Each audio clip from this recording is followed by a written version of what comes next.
Muchachos, la verdad no encuentro trabajadores para mi casa. Pero venga, les doy una vuelta para que la vean.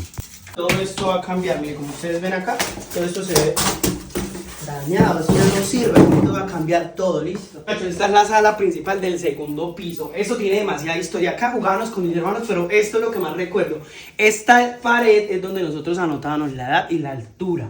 Mire, yo a los 17 años tenía esta altura, no he crecido nada, qué horror. Esta es una de las partes favoritas de mi casa, la verdad la cocina es súper amplia, es muy bacana, a mí me gusta mucho, no me critiquen por el desorden porque ustedes saben que estamos en remodelación, además la suya no creo que esté tan buena. O sea, esta parte me gusta mucho, miren la vista que tiene la casa, por este lado, porque igual vistas hay por todos los frentes porque como se dieron cuenta está llena de ventanales. Muchachos, los cuartos la verdad los vamos a hacer súper rápido porque quiero que ustedes los vean, ya ha cambiado. Esa es la alcoba principal, ustedes como se dan cuenta, esta alcoba me gusta mucho porque yo cuando me levanto, mire esa vista. Mire, con semejante vista que uno se levanta. El cuarto de mi hermana, la verdad, la idea es arreglárselo completamente para que quede a gusto de ella porque pues lleva años sin venir, pero se lo vamos a dejar bien bacano, listo. Era el cuarto de nosotros, acá compartíamos cuarto mi hermano mayor y yo.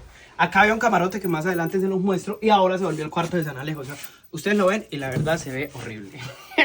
Pero la idea es que todo esto se va a regalar, hay cosas que hay que botar. Entonces tranquilos que todo se va a reparar, yo quiero que ustedes vean después el cambio. Muchachos, el que les voy a mostrar es muy importante porque va a ser el cuarto que voy a escoger ahorita de adulto para mí.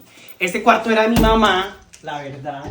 Era para lo que ella trabajaba, que era modistería. Me gusta mucho también porque tiene todos los ventanales. Acá hay que arreglar el techo, hay que arreglar paredes, hay que poner cama. Me gusta también que tiene baño privado. Entonces vamos a tener bañito privado.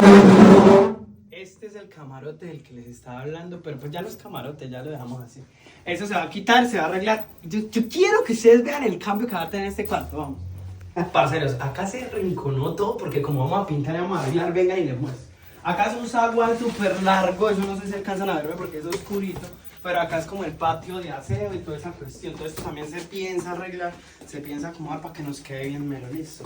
Para arriba queda una bodega que no se las voy a mostrar, pero el primer piso sí. Muchachos, la verdad estoy muy preocupado porque llevo ya días buscando quien me haga toda esta reparación. Y en mi pueblo como que a la gente no le gusta trabajar. Eso fue todo por ahí, así que no jodan. Y si encuentro quien me arregle la casa, les aviso.